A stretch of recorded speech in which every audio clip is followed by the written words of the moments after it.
앞에 사진 한 장을 보시면 저 사람이 누구냐면 미국의 헐리우드 배우 덴젤 워싱턴이라고 하는 그런 사람입니다.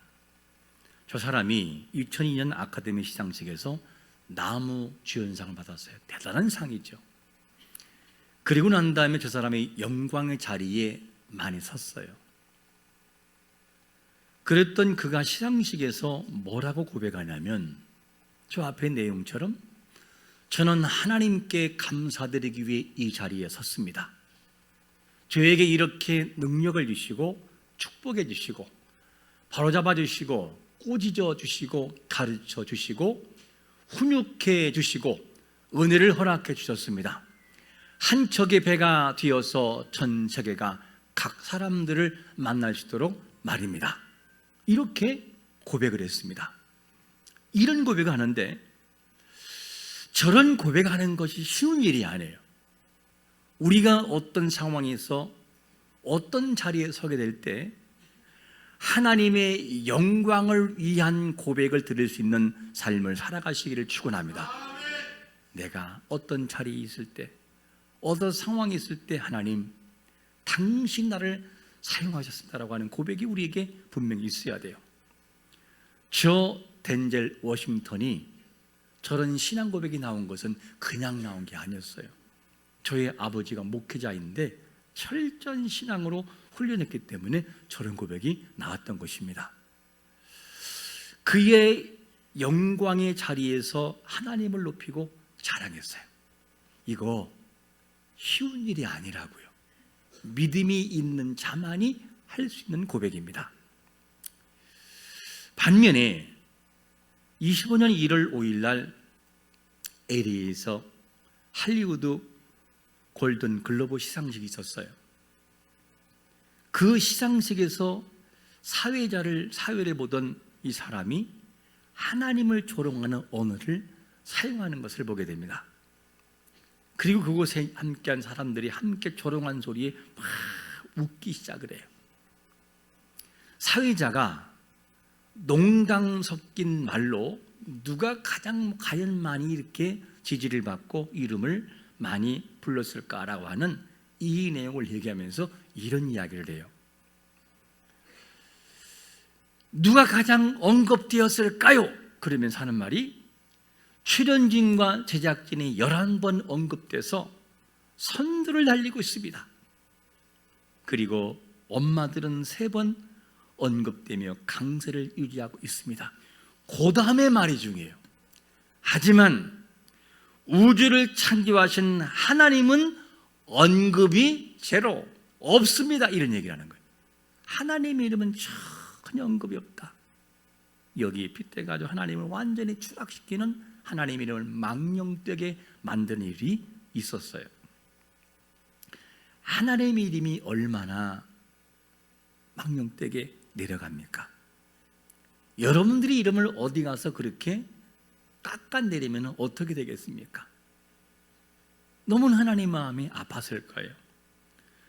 그리고 난 다음에 공교롭게 이틀 후에 미국 역사상 최악의 산불인 캘리포니아 LA의 할리우드에서 산불이 발생해요.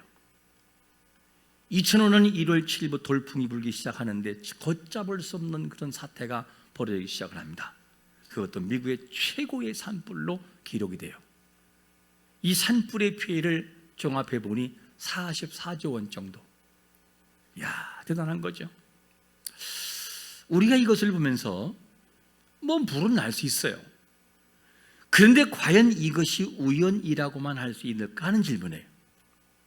왜 하나님의 이름을 조롱했던 그곳에서 그런 강력한 산불이 발생했을까? 세상에 우연은 없어요. 다 하나님이 뭔가 섭리하시는 계획이 있다는 것을 아셔야 됩니다.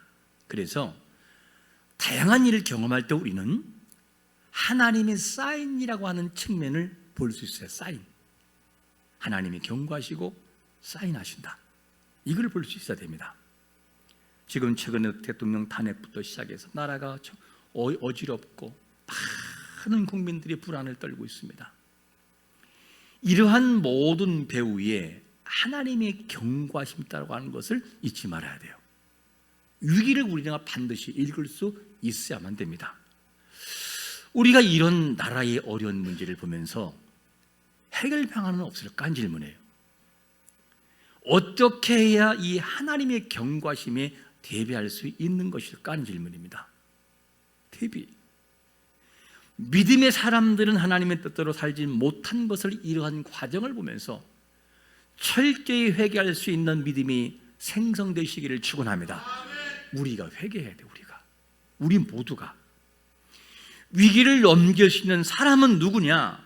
똑똑한 정치인들이 아니고 박사들이 아니고, 오늘 본문은 그 넘길 방법을 뭐라고 답을 제시하냐면 첫 번째로 보니까 이런 말씀을 해요. 내 백성이 어떻게 할 때? 악한 길에서 떠나 나와서 하나님께 회개할 때 회복이 있다는 거예요.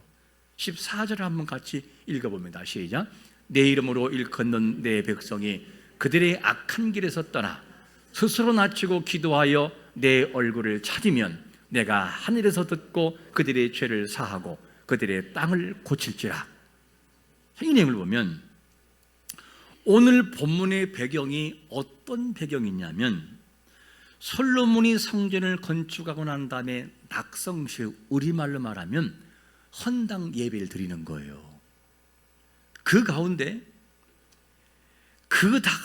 솔로몬이 하나님께 여호와여 그러면 손을 들고 기도하는 내용이에요. 그 부탁하기를, 하나님, 우리가 비록 죄를 지었다 할지라도 주의 종과 주의 백성 이스라엘이 이 성전을 향하여 기도할 때 하나님 우리에게 용서하시고 간구가 응답되게 하옵소서. 그러면서 솔로몬의 기도가 쫙 이루어지는, 계속해서 이렇게 하나님 용서해 줄 수 있도록 해달라고 기도한 다음에, 그런 다음에 밤에 여호와께서 솔로몬에게 나타나 말씀하는 거예요. 뭐라고 말씀하느냐? 내가 내 기도를 들었고 그리고 이곳을 택하여 성전을 삼았다. 하나님의 응답이 주어져요. 그러면서 이제는 여호와께서 말씀하시는데 뭐라고 말씀하느냐? 만약에 이 땅에 비가 내리지 않고 그리고 메뚜기로 인한 피해와 전염병이 유행할 때, 그때 내 이름으로 일컫는 내 백성이 악한 길에서 떠나 나의 이름을 부르고 자기를 낮추고 찾으면 내가 하늘에서 듣겠다, 이렇게 말씀해요. 하나님이 듣겠다는 거예요. 현재 우리 대한민국은 참으로 위기 상황에 있습니다. 내가 어느 쪽이냐를 따지지 마세요. 내가 어느 진영이냐, 어느 당을 속한 지지하냐, 여기에 관심 갖지 말고 더 중요한 문제가 뭐냐면, 하나님의 백성이라 일컫는 자들이 하나님께 기도하고 있는가 하는 질문을 던져야 돼요. 여러분, 하나님의 거룩한 백성들이 이런 위기 속에 있을 때 우리가 깨어 기도하는 것이 답인 걸 믿으시기를 축원합니다. 기도하셔야 돼요. 정말 나 어디를 지지해 이런 얘기 하지 마세요. 교회에서는 제가 늘 강조하잖아요. 그런 얘기 하지 말아라. 우리는 성경대로 옳으면 옳은 거고 그러면 그런 것이다. 이 원리를 가지고 항상 우리는 나가야 돼요. 왜 이런 일이 오게 되었을까? 하나님 우리에게 보내시는 사인은 대체 뭐인 걸까? 하나님의 백성된 우리가 하나님의 뜻을 구하지 않고 진영 논리에 빠지는 순간 이 나라는 정말 위험해져요. 정말 위험해집니다. 우리는 현 시대를, 위기를 보면서 이렇게 물어봐야 돼요. 나는 스스로 낮추고 하나님 얼굴을 구하고 있는가 질문해요. 나는 하나님을 정말 찾고 있는가? 내가 어디를 지지하니까 환호하고 슬퍼하고 여기만 치중하지 말고, 주여 정말 이 나라 민족을 불쌍히 여겨달라고. 하나님이 아니면 이 나라는 정말 위험해집니다. 이 기도가 우리에게 진심으로 있는가 하는 질문을 던질 수밖에 없는 거예요. 하나님의 백성된 우리가 이런 태도를 보일 때 하늘에서 듣고 사하여 준다라고 말씀하고 있습니다. 약속을 하고 있어요. 나라의 위기를 만날 때 그 해답을 찾는 자들은 하나님의 백성인 우리에게 있는 것을 믿으시기를 축원합니다. 세상에 있는 게 아니라고요. 우리에게 있어요. 우리에게. 이 말은 무슨 말이냐? 그리스도의 인들이 눈물로 깨어 기도할 때 이 나라 민족은 다시 일어나는 것을 믿으시기를 축원합니다. 그래, 정말로 나라를 위해서 하나님 앞에 기도하셔야 돼요. 하나님의 백성들에게 있다는 사실을 알면서 그런데도 우리는 기도하지 않아요. 기도하지 않아요. 보도를 보고 내가 누굴 지지하면 화하고 아니면 낙심하고 여기에 빠져서 진영 논리에 있어서 그리스도인들까지도 완전히 갈라져 버렸어 쪽으로. 제가 그래서 교회에서 정치 얘기를 하지 말라는 얘기가 거기 있는 거예요. 오늘 이 설교는 나라를 위한 그리스도인들의 일어나 기도하라는 그런 주제를 가지고 설교하고 있는 거예요. 여러분, 우리가 정말 나라를 위해서 정말 아픔을 가지고 이 민족을 위해서 정치, 사회, 경제, 문화, 안보를 놓고 기도하는 자가 되시기를 축원합니다. 그렇지 않으면 우리는 이 나라의 위기를 이길 수 없어요. 세상 사람과 믿음의 사람의 차이가 어디 있습니까? 가치관의 차이, 가치관. 우리는 성경적인 가치관을 가지고 살아가는 사람들이에요. 성경적인 가치관으로 바라볼 때 답이 있지 세상 정치관을 가지고 바라보면 전혀 답이 안 나와요. 이걸 우리가 아셔야 돼요. 하나님의 말씀에서 벗어난 것이 있으면 잘못된 것이고 말씀에서 옳은 것은 옳은 것이라고 하는 이 가치가 우리에게 있어서 사회 정치 문화를 바라볼 수 있는 시각이 우리에게 있어야만 됩니다.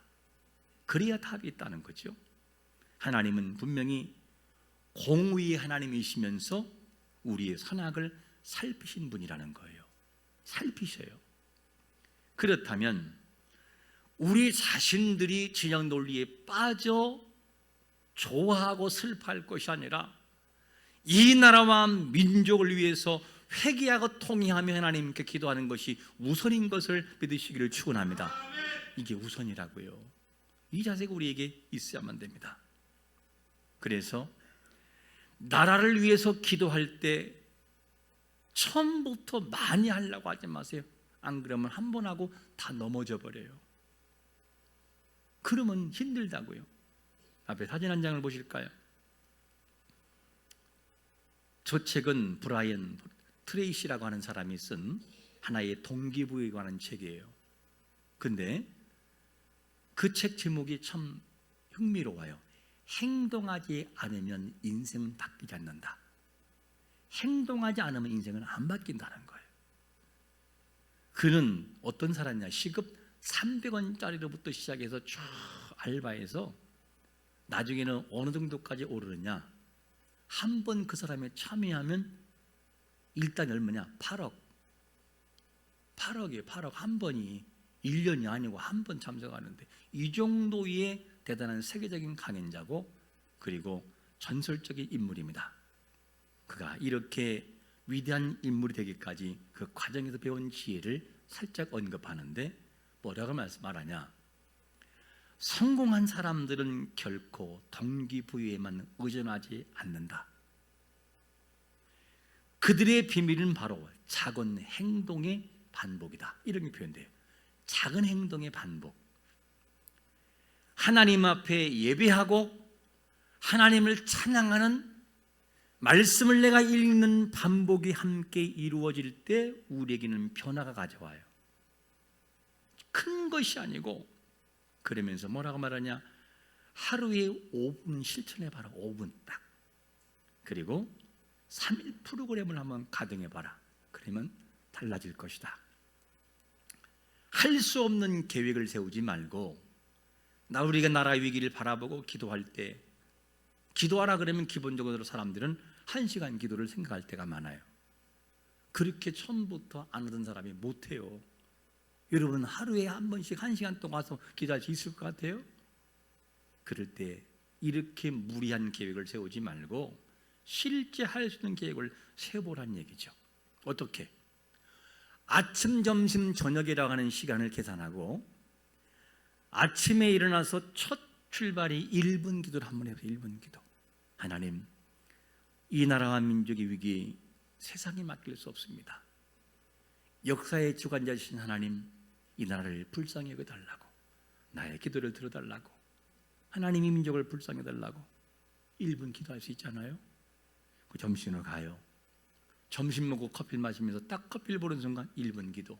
하나님, 이 나라 민족 이제 개발도상국의 선진국으로 나가는데 주여, 여기서 멈추면 안 됩니다. 하나님 도와달라고. 그리고 하나님 앞에 간절히 커피를 눈 뜨고 할 수 있잖아요. 1분 기도를 할 수 있잖아요. 그리고 저녁 먹고 잘 때 주여, 이 나라가 저물어지지 않게 달라고, 이 민족을 불쌍히 달라고. 3분 기도인데 얼마나 알찬 기도냐고. 그리고 1분씩 추가해서 늘릴 수 있어요. 이런 실천적인 계획을 세우며 나갈 때 하나님의 기도를 들어 응답하신다고요. 여러분, 우리가 이상으로만 생각하지 말고 삶에 있어서 그대로 실천하며 하나님께 구할 수 있는 자가 되시기를 축원합니다. 그런 기도가 우리에게 구체적으로 있어야 이 나라가 살 수 있다고요. 위기를 당해보는 순간 그때는 때는 늦어요. 큰일 납니다. 그리스도인들이 얼굴을 하나님께 구하고 회개할 때 내가 고친다는 약속이 그냥 말로 듣지 마시라고요. 약속이잖아요. 하나님 말씀합니다. 너희들이 기도하면 그들의 죄를 사하고 그 땅을 내가 고친다. 이 말씀이 그들에게만 주어진 것이 아니라 통시적으로 현재 우리에게 다가온 말씀으로 듣는 자가 되시기를 축원합니다. 고친다고 말해요. 고치겠다. 세상은 답을 찾을 수 없어요. 믿는 자가 답을 찾을 수 있어요. 자, 그러면 믿음의 사람들이 기도할 때 하나님께서 또 어떻게 하시겠다는 거예요? 두 번째를 보니까 이렇게 말씀한다고 그래요. 내가 뭐를 들고? 눈을 들고 귀를 기울이겠다. 15절 말씀 같이 읽어볼까요? 시작. 이제 이곳에서 하는 기도가 내가 눈을 들고 귀를 기울이지. 자, 이게 무슨 말씀이냐면, 이곳이라는 하는 일컫는 이 장소가 당시 어디였습니까? 하나님의 영광을 위하여 백성들과 솔로몬이 함께 지어졌던 성전을 말합니다. 믿음의 고백으로 세워진 성전이었어요. 그런데 하나님은 믿음의 고백을 통해 나아가는 그 공동체 성전을도 이렇게 복 주신다면, 자, 그러면 하나님의 자녀인 우리가, 십자가의 은혜를 통해 자녀가 된 우리가 기도할 때 하나님이 얼마나 우리를 사랑하시고 감동하실까? 이 질문을 던져봐야 돼요. 하나님께서 뭐라고 말합니까?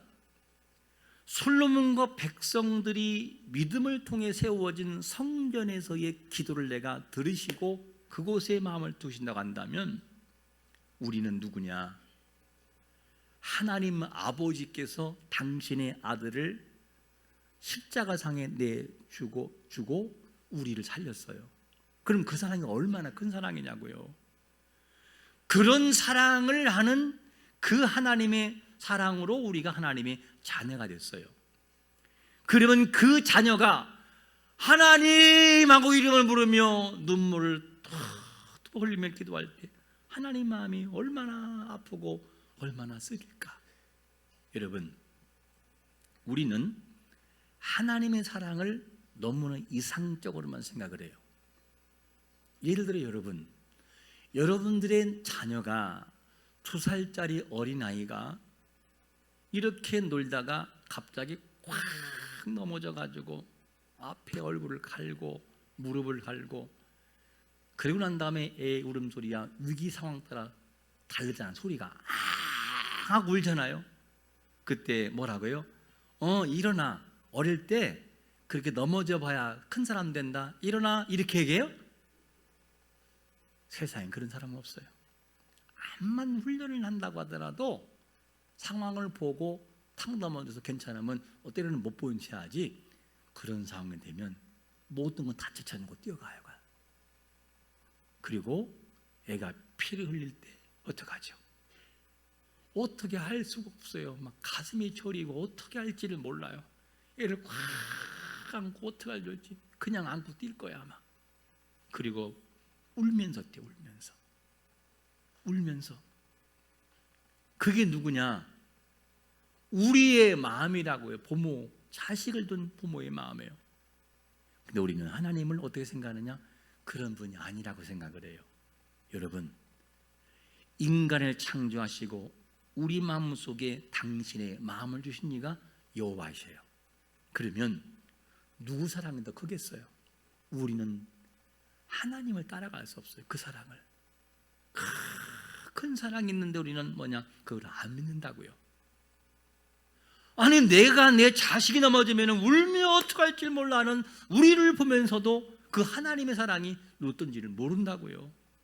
하나님 뭐라고 합니까? 얘들아, 너희들이 위기를 만나면 혹여 내가 땅에 비를 내리지 않고 내가 메뚜기를 보내서 식물을 먹고 전염병을 보내 있을 때 너희들의 성전을 난 기도하면 내가 들을게. 하나님은 고친다고 말하잖아요. 그러면 지금 우리는 어떤 상황입니까? 하나님의 자녀인 우리가 이 대한민국의 위기를 바라보고 주여 이 나라의 위기를 하나님 지켜달라고 고쳐달라고 기도하면 하나님이 안 들어주겠냐는 거예요. 우리 모두가 기도하시기를 축원합니다. 정말 나를 놓고 기도하시고 눈물로 기도하셔야 돼요. 안 그러면 정말 위험해집니다. 약속이 뭐죠? 약속. 그 약속을 하신 분의 말을 믿고 내가 실천으로 옮기는 것이 약속이에요. 언약을 믿는 성도는 그런 삶을 살아가야 돼요. 왜? 말씀 앞에서는 어린아이처럼 그냥 믿으세요. 하나님 말씀에 쓰는 나는 믿어. 그리고 행동으로 옮겨보라고요. 어떻게 역사하시는지 그걸 우리는 경험해 볼 수 있어야 됩니다. 본문은 약속의 말씀을 통해 뭐라고 하느냐? 이곳에서 하는 기도에 내가 내 눈을 들고 귀를 기울여 들으신다는 거예요. 자, 우리 여기서 기도할 때 하나님이 우리가 막 기도하면 하나님 뭐라고 하느냐? 이곳에서 하는 기도에 내가 뭐 한다? 눈을 든다는 거예요. 눈을 든다는 말이 뭡니까? 파타란다는 파타. 그 단어가 무슨 말이냐면 눈을 우리는 요즘에 독감이 많이 걸려가지고 감기약을 먹으면 졸음이 와요, 안 와요? 아무리 막 눈을 하려고 해도 꼬집어도 안 돼. 꼬집어도 눈이 그냥 내려와요. 그냥. 그때 어떻게 해야 돼요? 뭐 이렇게 벌리고 있어야 되나? 이렇게 벌린다고 눈이 안 감기네? 또 여기서 말하는 파탄나라는 무슨 말이냐? 눈이 열려 있어서 깜빡하지도 않고 계속 열린 상태. 이 말은 무슨 말이냐? 하나님이 우리의 기도를 들으실 때 기도하면 눈을 감지 않고 계속해서 주목해서 보신다는 단어가 파타란 단어예요.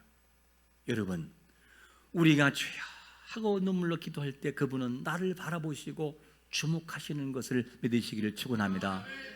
그래서 우리는 기도하셔야 돼요. 그리고 또 뭐라고 하느냐?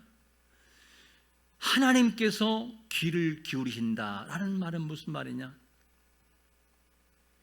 누군가가 이야기하면 그 말을 잘 안 들리면 자꾸 귀를 대요. 이렇게 대요. 자꾸만 들으면서 자꾸 들리고 그래 하고 이 경청한단 말이에요. 여기서 귀를 기울인단 말은 다 그런 말이에요. 이 말을 종합해 보면 우리가 속한 자리에서 이스라엘의 민족은 성전 개념이었다면 우리가 거하는 개념에서 내가 있는 자리에서 성령을 의지하여 기도할 때 하나님이 주목하신다는 거예요. 그러냐? 네가 그렇게 했다 기도하느냐? 알았다. 내가 고쳐주마. 그리고 모든 걸 평온으로 만들어 주신다는 거예요. 이 말씀을 하고 있는 것입니다.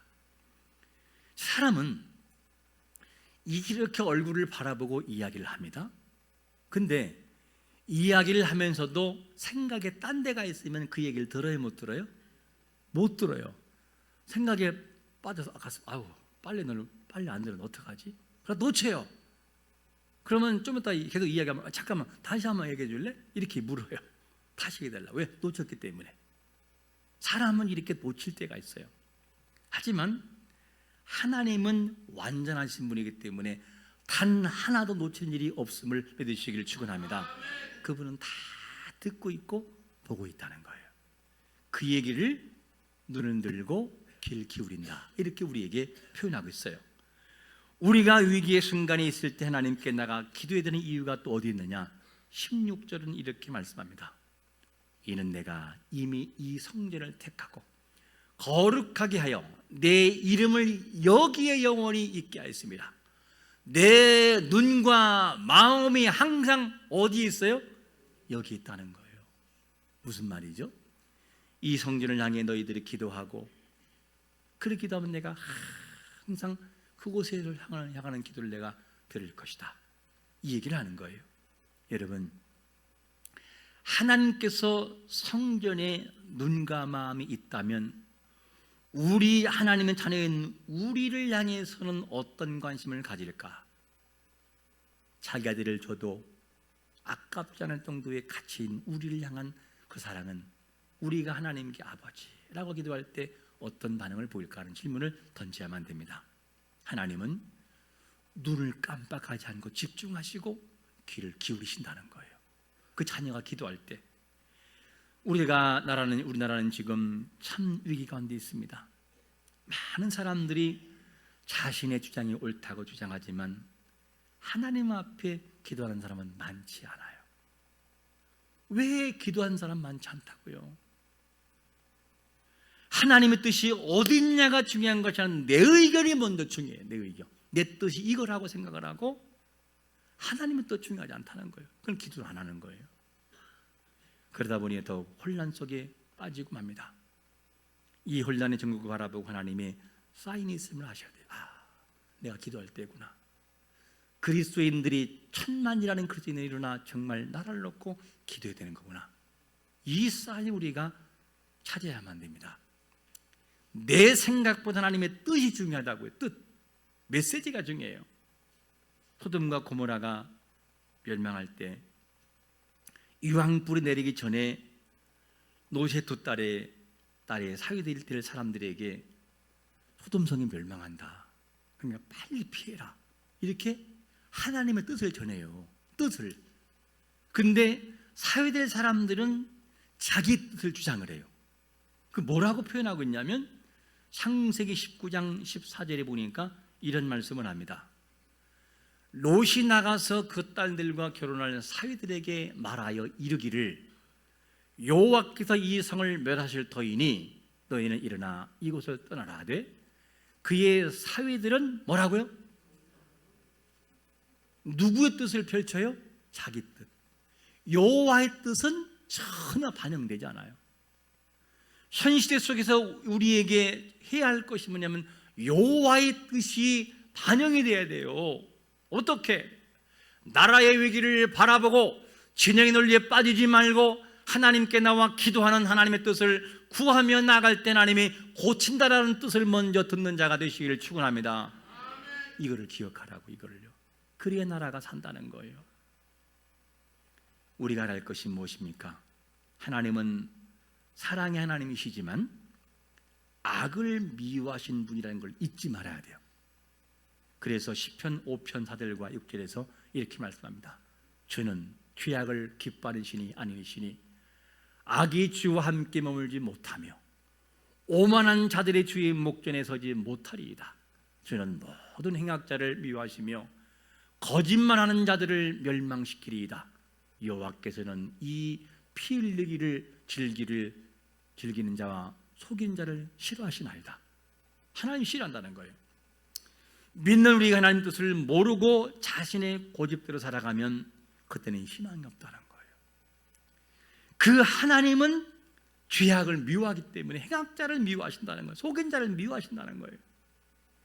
대한민국 위기는 이 나라의 해결책은 뭐냐? 세상 사람들이 있다고 말하지 않아요. 누구에 있다고 말하냐? 하나님의 백성이라 일컫는 우리가, 나와 하나님께 기도할 때 해결책이 있다는 거예요. 우리 한번 다시금 14절 말씀을 읽어보겠습니다. 본문 14절 같이 시작. 내 이름으로 일컫는 내 백성이 그들의 악을 해서 스스로 낮추고 기도하여 내 얼굴을 찾으면 내가 하늘에서 듣고 그들의 죄를 사하고 그들의 땅을 고칠지라. 할렐루야. 하나님 백성인 우리가 하나님께 나와 기도하셔야 돼요. 하나님 앞에 눈물을 보여야 돼. 우리가 하나님 대한민국을 살려달라고, 이 민족을 불쌍히 해달라고 반드시 기도하셔야 돼요. 그 시간이 몇 분이든 몇 초이든지 기도하셔야 됩니다. 그것을 지금 하나님 우리에게 요구하고 있다고 하는 것을 아셔야 됩니다. 오늘 우리가 기억할 말씀, 답이 어디 있을까? 답이 어디 있느냐? 세상에 있는 것이 아니고 세상 사람들에게 있는 것이 아니라 하나님의 백성이라 일컫는 그리스도의 인들이 깨어나 기도할 때 이 나라가 고쳐지고 정상으로 회복되는 것을 믿으시기를 예수 그리스도의 이름으로 축원합니다. 네, 기도하겠습니다. 이 시간에 기도할 때 하나님